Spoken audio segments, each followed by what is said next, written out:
Assalamualaikum warahmatullahi wabarakatuh. Pertama-tama kami ucapkan terima kasih kepada Ibu Dr. Hanifah Nurus Sofiani MPD selaku dosen pengampu proses berpikir matematis.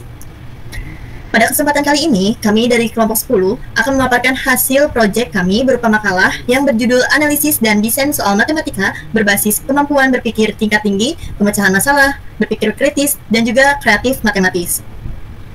Sebelum masuk ke pemaparan materi, sebelumnya perkenalkan nama saya Siti Fatimah Azahra dan rekan saya Ayu Dwi Arianti dari kelompok 10. Langsung saja kita mulai ke pembahasan materi yang pertama yang akan disampaikan oleh saya.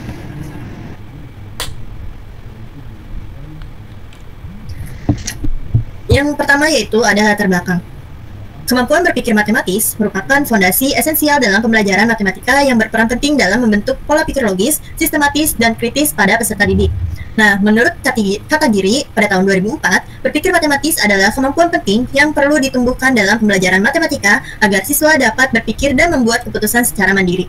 Hal ini sejalan dengan pandangan Thomson pada tahun 2011 yang menyatakan bahwa kemampuan berpikir matematis memudahkan terbentuknya keterampilan belajar matematika dan memberikan dampak positif bagi kehidupan nyata.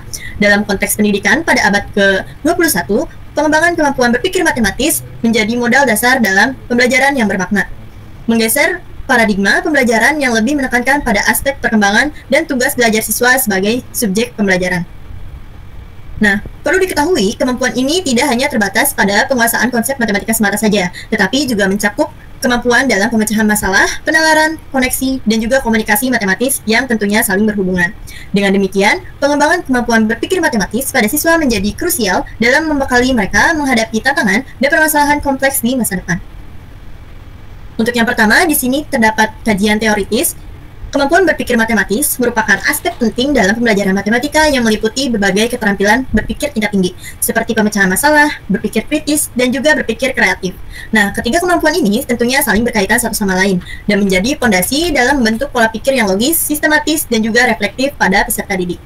Kemampuan pemecahan masalah matematis merujuk pada proses memahami, merancang strategi, dan juga menyelesaikan masalah matematis secara tepat. Menurut Polya, pada tahun 1973, proses pemecahan masalah mencakup 4 tahap, yaitu yang pertama memahami masalah, yang kedua merencanakan penyelesaian, yang ketiga melaksanakan rencana, dan yang keempat memeriksa kembali hasil.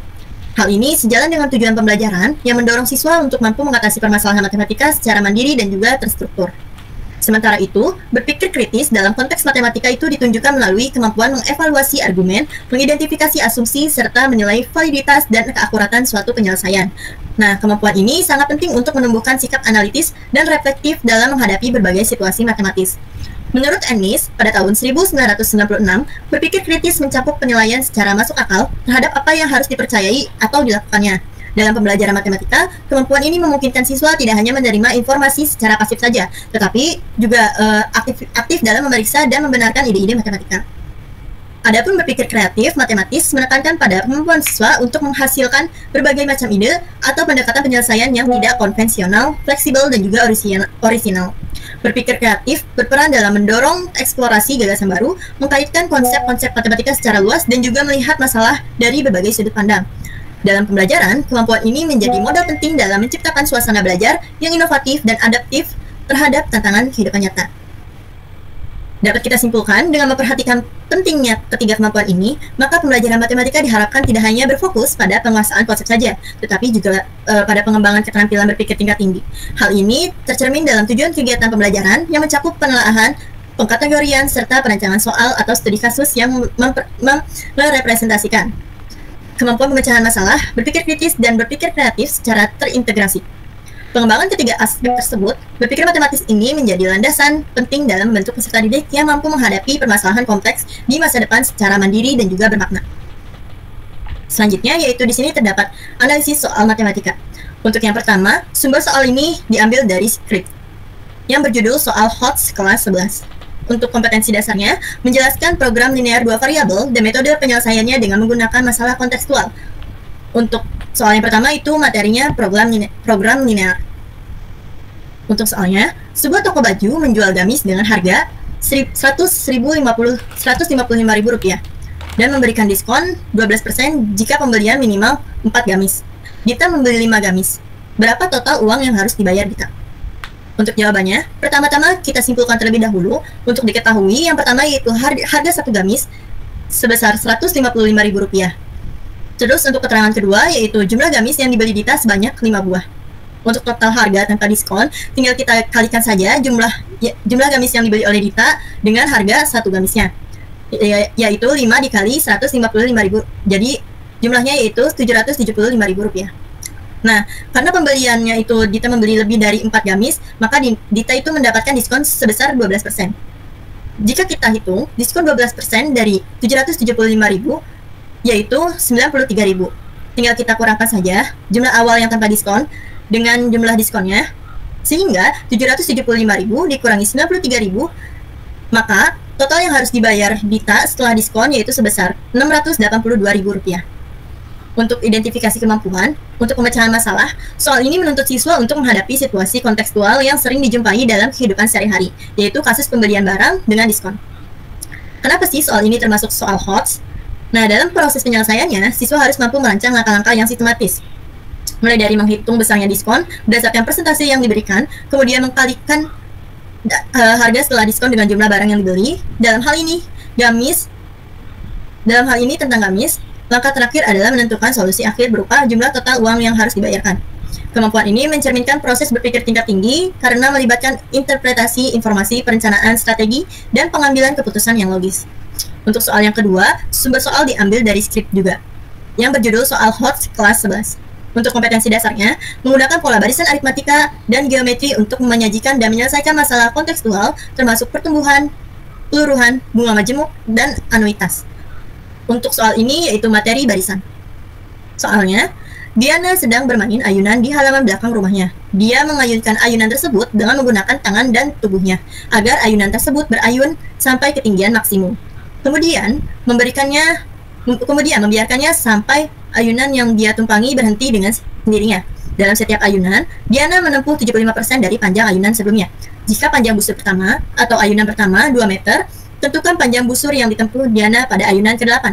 Berapa meterkah total panjang busur yang ditempuh Diana sebelum berhenti berayun? Untuk yang pertama, diketahui panjang busur pertama saat didorong yaitu sebesar 2 meter. Untuk keterangan kedua, setiap ayunan berikutnya hanya mencapai 75% dari panjang sebelumnya. Nah, setiap nilai yang diperoleh dari hasil perkalian nilai sebelumnya dengan rasio tetap 0,75, maka suku pertama, yaitu A, sebesar 2 meter, untuk rasio atau R sebesar 75% atau 0,75, dan banyaknya suku ke N sama dengan 8. Untuk rumusnya, rumus jumlah N suku pertama baris geometri yaitu Sn sama dengan A dikali 1 dikurangi R pangkat N per 1 dikurangi R. Selanjutnya kita substitusikan aja nilai-nilainya seperti yang sudah terdapat pada keterangan tadi. Di sini N-nya yaitu 8, jadi S8 sama dengan A-nya yaitu 2 dikali 1 dikurangi 0,75 pangkat N yaitu 8 dibagi 1 dikurangi 0,75, sehingga mendapatkan hasil S8 sama dengan 7,199 atau bisa kita bulatkan menjadi 7,2 meter. Jadi total panjang busur yang ditempuh Diana sebelum berhenti berayun yaitu sebesar 7,2 meter. Nah, di sini untuk identifikasi kemampuannya yaitu berpikir kritis, yang dimana siswa itu harus menganalisis pola penurunan panjang ayunan, mengenali bahwa itu merupakan barisan geometri menurun, dan memilih rumus yang tepat untuk menyelesaikannya. Proses ini melibatkan informasi yang pengambilan keputusan logis, bukan sekedar hitungan rutin. Kenapa sih soal ini termasuk soal HOTS? Untuk menyelesaikan soal ini, siswa harus memahami bahwa setiap ayunan memiliki panjang yang berbeda karena mengalami pengurangan sebesar 25% setiap kalinya, sehingga panjang ayunan tidak tetap. Pemahaman ini penting untuk menyadari bahwa terdapat pola matematis dalam perubahan panjang tersebut.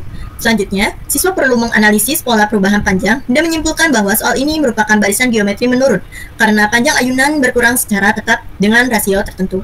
Setelah pola dikenali, siswa dituntut untuk membuat keputusan yang tepat dalam memilih rumus yang sesuai, yaitu rumus jumlah N suku pertama dari barisan geometri.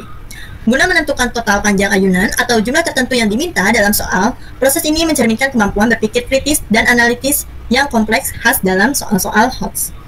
Untuk yang terakhir, sumber soal itu yang diambil sama di skrip, yang berjudul Soal HOTS kelas 11. Untuk kompetensi dasarnya, menjelaskan matriks dan kesamaan matriks dengan menggunakan masalah kontekstual dan melakukan operasi pada matriks yang meliputi penjumlahan, pengurangan, pengalihan skalar, dan perkalian serta transpos.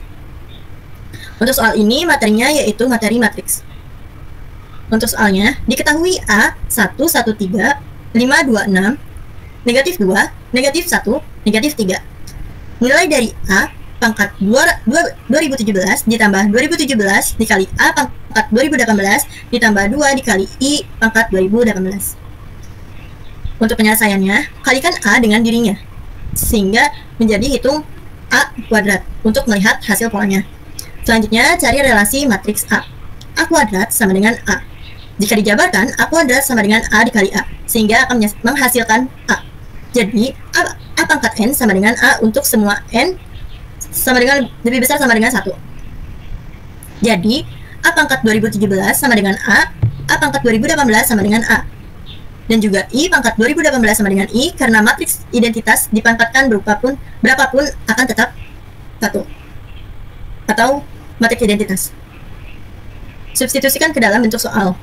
A pangkat 2017 ditambah 2017 dikali A pangkat 2018 ditambah 2 dikali I pangkat 2018 sama dengan A ditambah 2017 dikali A ditambah 2 dikali I.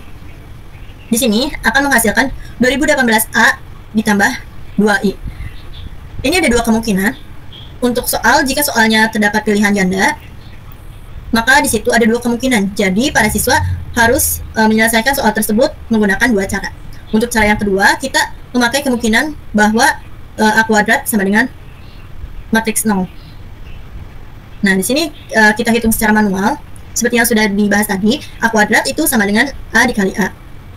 Tinggal kita substitusikan saja. Setelah mendapatkan hasilnya, maka A kuadrat sama dengan matriks 0. Karena A pangkat 2017 sama dengan 0 dan A pangkat 2018 sama dengan 0, serta I pangkat 2018 sama dengan I, maka A pangkat 2017 ditambah 2017 dikali A pangkat 2018 ditambah 2 dikali I pangkat 2018 sama dengan matriks 0 ditambah 2017 dikali matriks 0 ditambah 2I sama dengan 2I. Seperti yang sudah dijelaskan tadi, jika jawaban PG sesuai dengan jawabannya. Jadi ada dua kemungkinan. Untuk jawaban yang pertama yaitu 2018A ditambah 2I, sedangkan untuk jawaban yang kedua yaitu 2I. Identifikasi kemampuan soal ini yaitu berpikir kreatif matematis, yang dimana siswa diminta menemukan pola perpangkatan matriks, memodifikasi informasi, dan menyelesaikan soal dengan strategi alternatif yang tidak rutin. Alasan kenapa soal ini termasuk soal HOTS, soal ini termasuk dalam kategori HOTS karena menuntut siswa untuk berpikir pada level yang lebih tinggi daripada sekedar prosedural. Pertama, soal ini bersifat tidak langsung karena siswa tidak diminta melakukan perhitungan eksplisit, melainkan memahami pola dan sifat dari operasi matriks tersebut, khususnya terkait berpangkatan. Kedua, penyelesaian soal ini memerlukan pengembangan ide dan pemahaman mendalam karena siswa harus menemukan hubungan antara hasil perpangkatan matriks dengan sifat-sifat matriks identitas dan juga matriks 0. Ketiga, siswa dituntut untuk memodifikasi informasi yang ada seperti operasi penjumlahan, perkalian skalar, dan pangkat tinggi menjadi bentuk yang lebih sederhana dan bermakna secara matematis. Terakhir, soal ini juga menunjukkan kebutuhan akan fleksibilitas berpikir sebab siswa harus menemukan strategi alternatif untuk menyelesaikan soal tanpa harus menghitung satu persatu pangkat matriks yang sangat besar. Untuk pemaparan berikutnya akan dipaparkan oleh rekan saya. Baik, izin masuk. Untuk subbab berikutnya yaitu 2.3 adalah desain soal orisinal. Yang pertama yaitu di sini kita nulis nama mahasiswanya atau nama siswanya yaitu Ayu Dwi Arianti. Nah, selanjutnya kemampuan matematis yang diwakili. Di sini kita kemampuan matematisnya yaitu kemampuan penalaran matematis. Nah, di sini soalnya yaitu perhatikan pola barisan bilangan berikut. Di sini ada 2, 6, 12, 20, 30 dan seterusnya. Risa menyatakan selisih antara dua suku berurutan pada barisan ini selalu meningkat dengan bilangan genap. Apakah pernyataan Risa benar? Jelaskan alasan Anda secara matematis dengan rinci dan jelas. Tentukan suku ke-7 barisan ini dan tunjukkan bagaimana Anda menemukan berdasarkan pola tersebut. Di sini kita bikin rubrik penilaiannya. Yang pertama, kriterianya itu ada ketepatan jawaban dengan skor maksimalnya itu 5. Yang kedua, alasan atau penalaran logis dengan skor maksimalnya 5. penggunaan simbol atau notasi dengan skornya 3, dan kejelasan penyampaian dengan skornya 2. Selanjutnya yaitu kita masuk ke penjelasannya. Uraian soalnya yaitu soal ini menyajikan sebuah barisan bilangan kuadrat n dikali n plus 1 yang disamarkan dan sebuah pernyataan tentang pola selisihnya. Siswa diminta untuk menguji kebenaran Siswa diminta untuk menguji kebenaran pernyataan tersebut, memberikan penaran matematis, dan melanjutkan pola untuk menentukan suku berikutnya. Ini adalah tipe soal barisan yang umum di SMP. Nah, kompetensinya yaitu kemampuan penaran matematisnya. Soal ini secara langsung menguji kemampuan siswa untuk yang pertama, mengidentifikasi pola dalam suatu barisan bilangan, kedua, menganalisis dan mengevaluasi kebenaran sebuah pernyataan matematis tentang pola, ketiga, membangun argumen logis berdasarkan observasi matematis, keempat, memprediksi suku berikutnya berdasarkan pola yang ditemukan. Nah, kita masuk ke rubrik penilaiannya. Yang pertama, ketepatan jawaban dengan poin 5 poin. Siswa harus menyatakan bahwa pernyataan Risa benar. Jika semua benar, maka dapat 5 poin. Yang kedua, alasan atau penelaran logis. Siswa harus menunjukkan perhitungan selisih antar suku. Misalnya, 6 dikurang 2 yaitu 4, 12 kurang 6 yaitu 6, 20 kurang 12 sama dengan 8, dan 30 kurang 20 sama dengan 10. Kemudian, penjelasan bahwa selisihnya adalah 4, 6, 8, 10, dan seterusnya, yang merupakan barisan bilangan genap yang meningkat. Siswa juga harus menunjukkan bagaimana menentukan suku ke-12 atau pola selisih berikutnya yaitu 12,14. Jadi suku ke-6 adalah 30 ditambah 12 hasilnya 42 dan suku ke-7 adalah 42 ditambah 14 hasilnya 56. Jika pernyataan pada bagian B ini benar semua, hasilnya adalah 5 poin. Selanjutnya yaitu penggunaan simbol atau notasi, penggunaan angka, operasi hitung, dan notasi barisan atau pola yang tepat. Jika semuanya tepat, maka hasilnya adalah 3 poin. Dan yang terakhir yaitu kejelasan penyampaian. Penjelasan mudah dipahami, terstruktur, dan tidak ambigu. Jika semuanya penjelasannya jelas, maka akan mendapatkan 2 poin. Nah, selanjutnya kita soal yang kedua. Yang pertama sudah pasti ada nama siswanya. Di sini nama mahasiswanya yaitu Siti Fatimah Az-Zahra.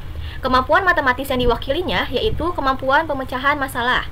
Nah, soalnya yaitu seorang pengembang perumahan memiliki lahan berbentuk persegi panjang dengan keliling 140 meter. Jika luas lahan tersebut adalah 1.200 meter persegi, berapakah panjang dan lebar lahan tersebut? Pengembang berencana membuat jalan selebar 2 meter mengelilingi bagian dalam lahan. Berapa luas sisa lahan yang dapat digunakan untuk pembangunan rumah tersebut? Nah, di sini kita rubrik penilaiannya ada 4 kriteria. Yang pertama, pemahaman masalah dengan skor maksimal 4 poin, strategi pemecahan dengan skor maksimal 5 poin, perhitungan akurat dengan skor 4 poin, dan jawaban akhir atau kesimpulannya yaitu skor maksimal 2 poin. Kita masuk ke penjelasannya, yaitu uraian soal. Soal ini adalah soal cerita multi langkah yang melibatkan konsep geometri atau keliling dan luas persegi panjang, dan aljabar, yaitu menyelesaikan sistem persamaan. Tingkat kesulitannya cocok untuk siswa SMA yang sudah mempelajari persamaan kuadrat dan aplikasi geometri. Nah, di sini kompetensinya yaitu kemampuan pemecahan masalah. Soal ini menguji kemampuan siswa untuk yang pertama menerjemahkan informasi dari soal cerita ke dalam model matematis atau persamaan. Yang kedua, menyelesaikan sistem persamaan, misalnya satu linear dan satu kuadrat. Yang ketiga, mengaplikasikannya rumus luas dan keliling persegi panjang. Yang keempat, melakukan perhitungan untuk menentukan dimensi baru setelah perubahan atau pembuatan jalan. Yang kelima, menyajikan langkah-langkah solusi secara logis. Nah, untuk rubrik penilaiannya, yaitu yang pertama, pemahaman masalah. Siswa mampu mengidentifikasi semua informasi yang diberikan, yaitu keliling, luas total, lebar jalan, dan apa yang diminta yaitu panjang dan lebar asli atau luas sisa lahan. Jika semua informasi yang diberikan itu mampu dikerjakan semua, maka siswa dapat 4 poin. Rubrik penilaian selanjutnya yaitu strategi pemecahan. Siswa mengidentifikasi strategi yang tepat, yaitu menggunakan rumus keliling dan luas untuk membentuk sistem persamaan, menyelesaikan persamaan untuk mendapatkan panjang dan lebar asli.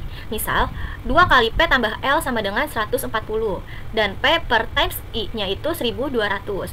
Menghitung panjang dan lebar lahan setelah dikurangi jalan, atau panjang baru P dikurang 4, atau lebar baru I dikurang 4. Menghitung luas sisa lahan. Nah, jika semua poin ini ada, maka siswa dapat 5 poin. Selanjutnya yaitu perhitungan akurat. Semua perhitungan dilakukan dengan benar. termasuk penyelesaian persamaan kuadrat dan perhitungan luas akhir.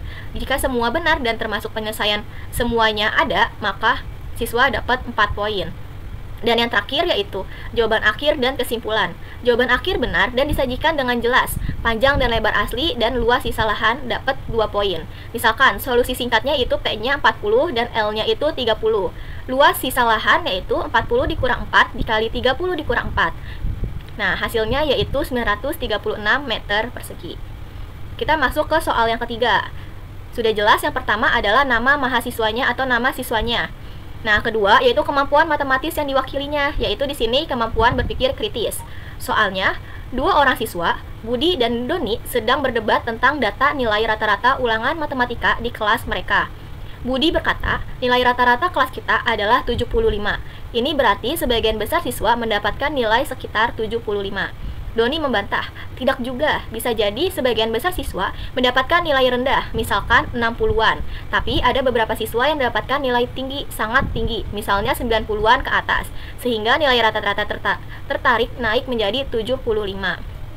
Siapa di antara Budi atau Doni yang memiliki pemahaman lebih kritis terhadap konsep nilai rata-rata? Jelaskan argumen Anda dengan menganalisis konsep rata-rata dan berikan contoh data nilai yang mendukung argumen Anda.